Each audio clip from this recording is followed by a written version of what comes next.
Hey, you guys, welcome to the Giani Bean Cooking Show one more time.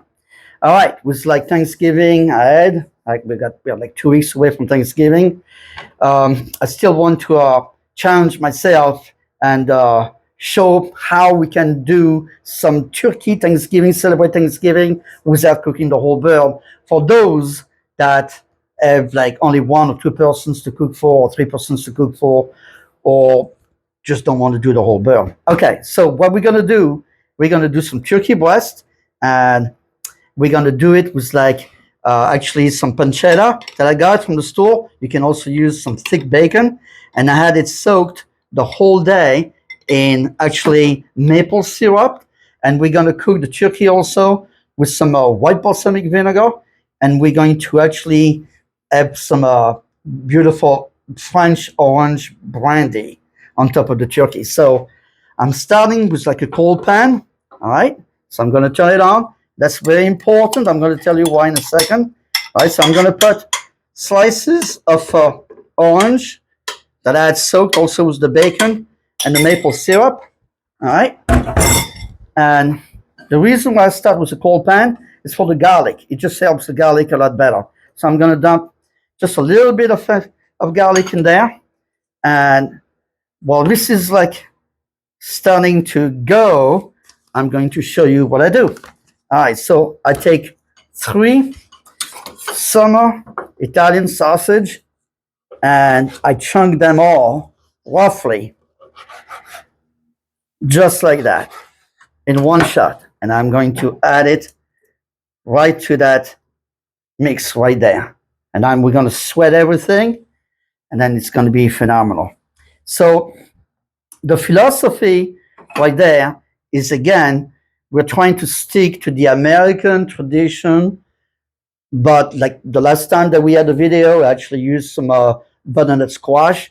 This time we're going to do a little bit of different. Those are the time of the years where I think that it starts with Halloween, with the candies and stuff like that. People get like a sweet taste, a sweet flavor to their mouth, and this is it, you know. And by the time you reach a Thanksgiving, you've got the cranberry, you got all this mix, and you take a little bit of that meat, that turkey, and you mix it with the cranberry rendering and stuff like that. And so I think it's like in people's like taste buds to actually it expectancy to be sweeter. So we're gonna do that today with orange and orange brandy. So this is gonna be great. All right. So at the same time, what we got to do, again, the philosophy right there is I'm going to do some very natural vegetables. And what we're going to do, we're going to use the sauce of those oranges and stuff like that to actually drench those vegetables. And it's going to be just great. So at the same time, I'm going to show you today how I do my olive oil. So I take 1 scoop, and basically one of those scoops is like 1/3 of a cup. And before I forget, I've been putting all of my recipes under my comments on YouTube. And sometimes you got to hit it twice. You got to do your own thing, but all my comments are in there. So what we're going to do is that while this is going, so right there, again, the bacon is in there, the pancetta. It's salty. I don't add any salt so far, okay? At the same time that we're going to do that, all right, I'm going to get my potatoes going, all right? So I got just a bunch of potatoes, all right? They're not too big, they're not too small. I kind of make sure that they're almost all equal size, okay? I'm going to add some carrots for the sweetness right to it, all right? And while this is going, I am also going to add 2 handfuls of Brussels sprouts because it's just great stuff during the holidays. We're going to do that. Again, I am not adding anything, just water to it, let it boil, let it cook just like that. And I'm going to prepare also another pan. This I'm going to move it over here. And into this 3rd pan, what I'm going to do I am going to cook some Brussels sprouts in a different way. So I'm going to add, again, a little less than 1/3 of a cup of olive oil. And I'm going to put this away. And I'm going to do some Brussels sprouts. So my Brussels sprouts, basically, I trim the back end of it very fast, and that's it. It's clean. You don't have to wash them. You don't have to do anything to it. So this is going, all right? And basically, it's going to taste so good. It's not even funny. And we're going to saute them, all right? And with that, I'm also going to do some cherry tomatoes, just a handful, all right? Down a little bit. And at the same time that this is going, I'm going to take some sugar maple bacon and I'm going to put it right in there. So now you're talking. All right, so the flavors are going to be absolutely phenomenal. I take some rosemary, all right, and I'm going to stick it right in there. Okay. So now that this is gone, stir it up a little bit.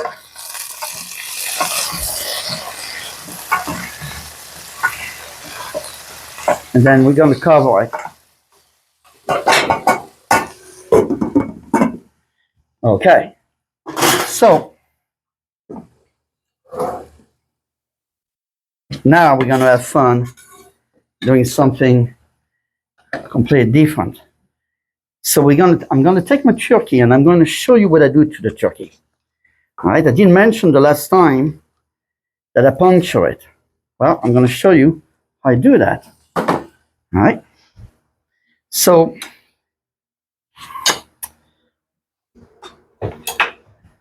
again, I have this tool with all these spikes, and this is just what I do. Just puncture it. Now, I wanted to show you another thing, is that I went to my butcher and I did find out that actually, one of the breasts actually did break away. I actually asked them to take one full breast and split it in half. But if that happens to you, don't despair, because it's not going to mess up anything, trust me. So what I do is that once this meat is punctured, all right, I'm going to take some Cointreau, which is a French orange brandy, basically, all right. Don't be afraid of it. You just pour it right over it on both sides, just like that. I don't add anything else. Just like that. Same for the other small pieces. So if that happens and you get smaller pieces to it, and you're saying to yourself, oh gosh, it's like, my whole thing is like ruined. It's not, because at the same time, you're going to slice it at the end, so it doesn't matter. So at the time that this is like going on, I actually want to make a little more room. And I'm going to take this out of the fire and control that a little bit. Then I'm going to take this, and then let's see what happens. So now I got my maple. All right, that's also with the bacon, with the orange. Okay, what I'm going to do, I'm going to transfer this turkey, okay, right in there. So obviously, okay, you saw that it didn't catch on fire. The reason why it didn't catch on fire, it's very simple. If you put alcohol, that brandy, directly on a hot pan, it is going to catch on fire. Even if there's like a little bit of sauce, but like the way that I do it, it doesn't catch on fire. And to keep it with the philosophy of what I've learned, I know that it's fun when you see, like a lot of people actually, it's very true. You catch it on fire and it burns the alcohol, But the way I do it, it works just fine, and it transfers actually the flavors of the alcohol, which is what I want, all over the dish. And that's really what I want. I'm shooting for those flavors. I'm all about the flavors. I'm using actually the fact that I'm using natural flavors and not a super difficult sauce like a northern sauce with a lot of butter and stuff like that, which we're gonna tackle in the future. But this is like a gift also that I always had growing up in Provence and in my family, because those people had a much more simple way of cooking, and they would draw fantastic flavors out of it. So that works for me. All right. And this is what we're actually featuring right now. So at the same time that this is going, so what I did is that I sweated my Brussels sprouts right there. It's got olive oil, it's got some rosemary, it's got some bacon in there, pork belly fat. Now the beauty of that, okay, is that you don't have the beauty also about the south of France, the Provençal cooking. There's no guideline to it. There are some guidelines, but give or take in different households, people do different things. So what I'm going to do right now is that instead of putting some vegetable broth or anything like that, I'm going to add some water to it. Now that I sweated my vegetables for flavor, now I'm going to somewhat steam them, and that's going to be phenomenal. What's going to come, the flavors that are going to come out of that is going to be absolutely fantastic. Also, for the other dish with the turkey, what I do is that I squeeze 1.5 orange, and obviously, before I put it in there, it doesn't matter if you don't want to cook the whole bird and you want to try something different, and you want to cook 5 or 6, 8 different turkey breasts, just use a much bigger pan. You transfer everything, as many breasts as you want with the size. You only limited with the size pan. And say that I would do like 4 or 5 turkey breasts, all right, and I want to concentrate the flavors, because what I'm going to do is that I'm going to switch all the mushrooms and everything on top of that, just to concentrate right on the meat, just to concentrate the flavor. If you put like a bunch of turkey breasts right there, one of the things I love to reuse some of the things that I'm the same as my parents when it comes to stuff like that. Just like a fish poacher, my parents used to, instead of keeping it in the cupboard and not being used like that, my parents used to use the fish poacher to actually display cabbage and like stick it right on top of the tables, and it would be so surprising to people, and they would be always amazed. But like, for example, it's like a cake ring, all right? So if you stick it in right in the middle of a braising pot right there, and why would I do that? Well, it's very simple. Once I got my orange or whatever you decide to do that day, okay, I still have to put some apples there. The reason why I didn't put my apples right away is because they cook much faster than anything else. So in a braising pot like that, I would try to, right in between the ring, the cake ring, I would squeeze maybe 3 or 4 turkey breasts, and they would concentrate the meat together, and then you can pour the juices, whatever you got. You can even do the juices somewhere else in another pan, but you just like keep them really tight and moist. And just the way that it is now, what I do is that I take 10 minutes and I do it on one side, those turkey breasts, and then after that, I check the temperature, and then I flip it on the other side. In the last video, I did mention that it's got to be 165, but really, if you pull it out, when it's like when the turkey breasts are actually reaching 162, 163 degree, it's still going to continue to actually cook. So it's still good. I mean, you're going to pull it out, and that's that. So right now, I'm doing something marvelous. All right, that adds fantastic flavors to everything. I'm going to take some fennel, just like that, and add it right in there. And It's just a great way to transform all of the flavors. And the greenery also of the fennel, I put it with the potatoes. And so this is a philosophy of the countryside of Provence. I'm not going to say that this is like the way that they cook all over France, like that. But I think that it's a mixture of like Italian, the fact that my grandmother actually lived there, and he actually, you know, add to the whole spectrum. So now I'm going to add my pressed orange that I've got there, and I'm going to add also half of orange slices, just like that. All right, and I'm going to mix it. I'm going to mix it really well all together, just like that, in between the meat.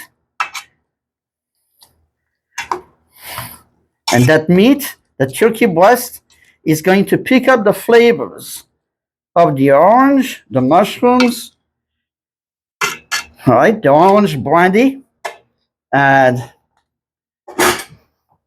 I can even tell you how good that dish is. And at the same time, all right, I'm going to add some shallots, okay, right in there. I did 4 cloves of shallots, and obviously I didn't put them at the beginning for the simple reason is that I want actually the flavors of the mushrooms to actually sweat a little bit, all right, before I actually mix everything together. Now I want to put the rest of those shallots in there, okay, and in one of my previous video we actually, I mentioned actually that you keep adding stuff to it, and that's the magic of those kind of dishes that my family used to do, because by adding at different time that kind of stuff, what's happening is that you're building the flavors. So I got 4 or 5 cloves of shallots, while not minced very thin. Actually, they're pretty coarse, and the whole aspect of that, it's I mean, look at that dish. It's I mean, absolutely beautiful to begin with. And while this is cooking, we're going to talk about different things. Okay, so now let's check this thing. Look at that. I mean, this has basically been in my grandmother's house. Absolutely phenomenal. That's it. It's done. I'm going to pull it out. I'm going to let it rest, and it's going to be infused with flavors. All right. So I did mention the last time that I was going to show you what I do to this oil. So basically, you take a big jar like this, you add your favorite oil, and then basically, very simple. All right, I will take any kind of your favorite garlic, I chunk it really thick, and you just stick it in there. I don't put any salt. I put some black pepper. You can put some fennel seeds. And that's another thing that I wanted to add to that. Now, here's a little treasure. This is one of that I wanted to talk about. One of the reasons when my grandmother used to add a lot of fennel seeds, it's actually good for your digestion. It's you can look it up. All the herbs of Provence, every one of them have a different things that's really healthy. There is thyme, rosemary, but there is something that's in fennel that's really good for digestion. And so basically what I do is that I put this and I put some bay leaves in there. The reason why I don't cook with bay leaves, my parents never used to serve bay leaves in the restaurant, but my oil is infused by it. It's because sometimes you get like a little chunk of, you can get a little chunk of bay leaves that's cooked, and it'll be just like half of a bay leaf, and basically it can get caught in like someone's throat. So you don't want that. So that was like a safety zone with my parents, that they never used to do that. But to infuse oil, and what I do is that basically I put my garlic in there, some herbs of Provence. You can put some lavender seed in there and some bay leaves that I crack in half like that, and that's that. Basically, that's it. And this is the way that I infuse my olive oil, and basically it just enriches everything. So now let's deal with another thing. Again, I didn't put my white balsamic vinegar right away. Now I'm going to put it. And the reason is because I wanted to draw, first of all, the flavors out of that the fennel that's in there. If I put this at the beginning, it's going to completely transform the flavor from the beginning of the fennel. I don't want to do that. What I wanted to do is actually add the white balsamic vinegar later. And again, there's another thing that we can do. We can add some apples. We don't have to, but I like to give you the option. Okay, and this is like a true American. So it's a very seasonal, basically, dish. All right. Now, again, on the stove, I got my potatoes cooking, my Brussels sprouts, very natural. Okay, all of that. So I wanted also to take the time to show you a little dessert there. That's truly Italian. Okay, so we're going to do this. And then this is one of the most simple Italian dessert that you can think of. And in one of my previous videos, I actually mentioned the vino cotto. And we're going to go back to that, right, in the spirit of simplicity. All right, so you take some ricotta cheese, all right, and basically this is one of those little rings to actually cook eggs in. And we make them in different sizes. This is about, I think it's about 3 or 4 inches. And what I do to that, in the most simple way, I'll take some ricotta cheese.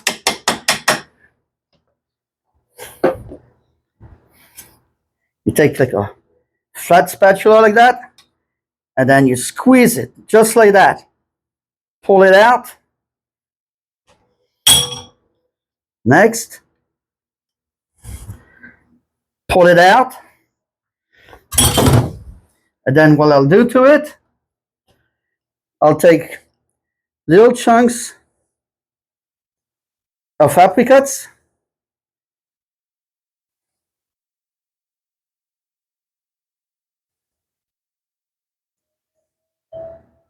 Just like that.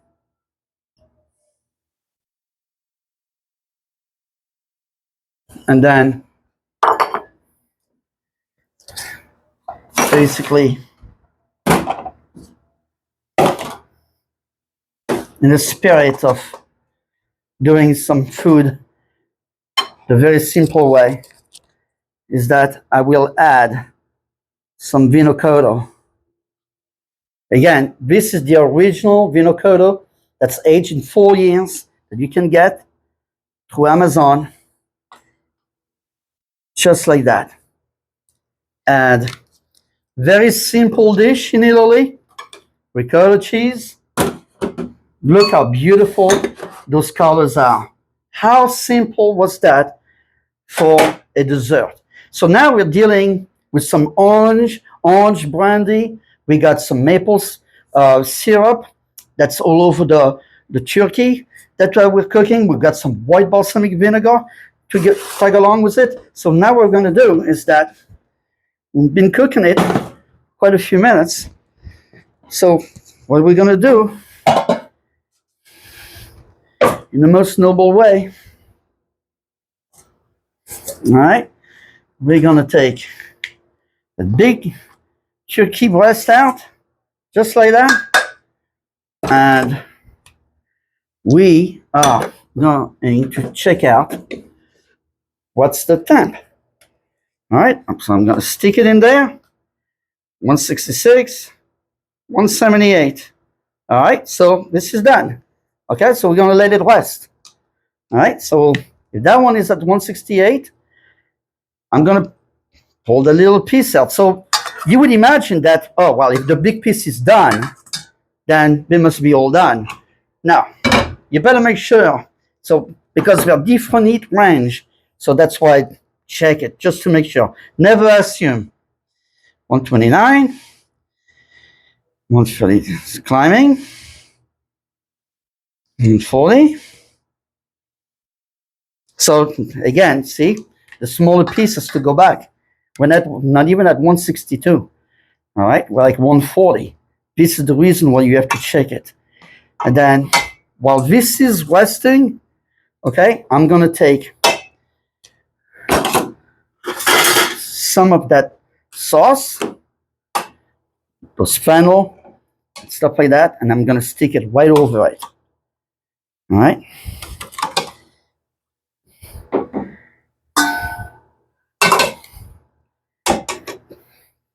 Just to keep it company, just like that. And also,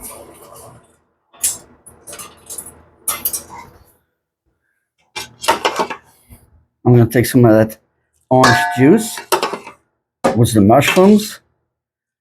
It's got the maple syrup in there, and it's got the brandy, and basically stick a cover right on it, and that's it. In the meantime, this has to cook a little longer. We're going to stick it back on the fire a little bit longer. So, again, the philosophy of the South of France cooking, and again, it all depends what home or what you were brought up with, but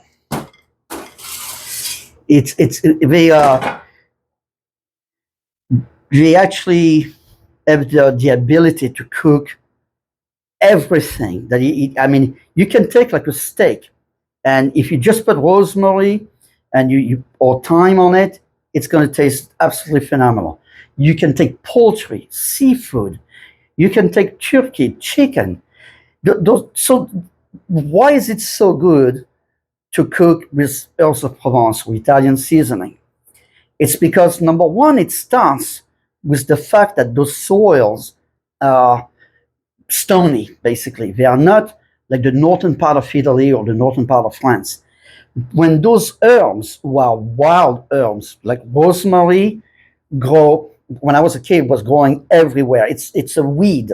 It's not on a farm. Now we got farms for it. But when I was a kid, my grandmother used to send me in the fields, like if they were growing just about everywhere. Same for thyme, sage. So what happens is that when those plants are like growing into those harsh, dry season, basically latitude, like around the Mediterranean Sea, in order for the plants to survive, they have to actually like grow a lot of oil. So it's a concentration of flavor and vitamins. And those herbs have been used since Greek times, like 6,000 BC, basically. And it's just amazing that they lasted that long. So like now, I actually had a question of one of my friends last week.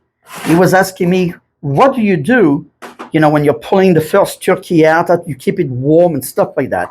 So this is what we can do. So when, again, you're making quite a bunch of breast or turkey breast or not, if you have like a bunch of people coming over and you just want to cook like turkey breast, what I do is that I turn my oven on, all right, I keep it warm at 150, all right, and obviously I don't have it hot because otherwise I wouldn't be touching the steel plate like that. But you can take, for example, something like an oven, take a hot plate like that, and what I'll do, this is what I'm going to actually use to serve it on my table. And I will take, for example, those beautiful Brussels sprouts that I did on one side with the bacon. And again, it's got maple syrup in there. and I'm gonna stick it right in there. And while you're waiting to slice up your other piece of turkey, which by now should be done. All right, I shouldn't even have to check that, but I'll check it. So again, I like to pull it out. I don't like to check the temperature, just like that. Again, 178, so that's perfect. So basically, that's it. I mean, this is it. So what we need to do right now is basically we're going to take, just for the sake of the video, basically you can take beautiful turkey breast like that, and again slice it. And I mean, if you're looking at those colors, it's beyond juicy. I mean, it's this is basically delightful.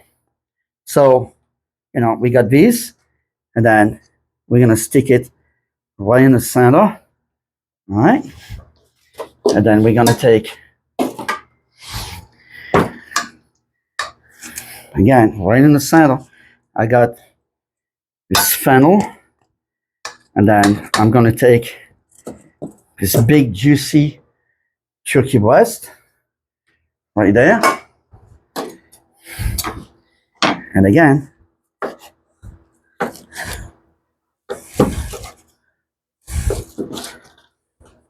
wow, absolutely phenomenal. Absolutely phenomenal. Every time that you get in trouble, it's when you start overcooking those birds. 165 is the mark, but you can actually pull it a little bit before that. I try not to, unless I know that I got a lot of juice. But look up, I mean, those pieces are so juicy. And if you're getting ready to like serve all that stuff, that you may as well, you know, cut it up. And this is getting away completely from cooking turkey the dry way in the oven. We're cooking with a lot of juices to begin with. And then right there, I got, for those vegetable lovers, I got some potatoes. All right, I'm going to add right there. I got some beautiful steamed / boiled colors, carrots, Brussels sprouts. All right, and again, I have a tendency to cook a lot of volume, but actually, you know what? You can also use it next day as cold salads. So it's a win-win situation. There's another piece of turkey right there. I really don't need to be cut. I'm gonna stick it on right there. And then I got the Italian sausage. Just let's load it up. A little bit of orange and stuff like that. And then this is the queen of them all. Now I've got this orange brandy, maple syrup, all right, which is typical of very American, very seasonal. All right, it's got some apple pieces in there. All right, so we did away. Some of the people, they actually don't like butternut squash. So I said, well, you know what, let me try to do something without the butternut squash, since people don't like it. And then when you cook like a volume, you can actually drench all these vegetables with that orange brandy maple syrup. And I don't think that anybody is going to complain, because everybody is expecting a little sweetness with this the Thanksgiving because of the cranberry. So it's just like, again, it's to give you an option. You can put more apples, you can put a lot of different things. But anyway, this is my take. And if you're pulling all these dishes out, this turkey out first or stuff like that, just put it in the oven until everything is ready. And then this is my take. All right, let's go fancy. Stick a little bit of rosemary right on the dessert. And then this is my take on another Thanksgiving dinner, lunch. All right, a little bit of orange brandy, maple syrup. I kept it very simple, all right? Just a little bit of black pepper, but I don't want to interfere too much with the orange brandy and the orange that's squeezed in there. And then I kind of like did that with the vino cutoff, aged 4 years. And I hope that you enjoy this another version of Thanksgiving. And I think that we have 1 or 2 more weeks. So I'm going to get my brain working on, let me see what I can do another time with like trying to avoid cooking the whole bird, because I was amazed at how many people don't like to cook the whole bird. So here we are. You can go to your local butcher and say, hey, you know what? I want turkey breast.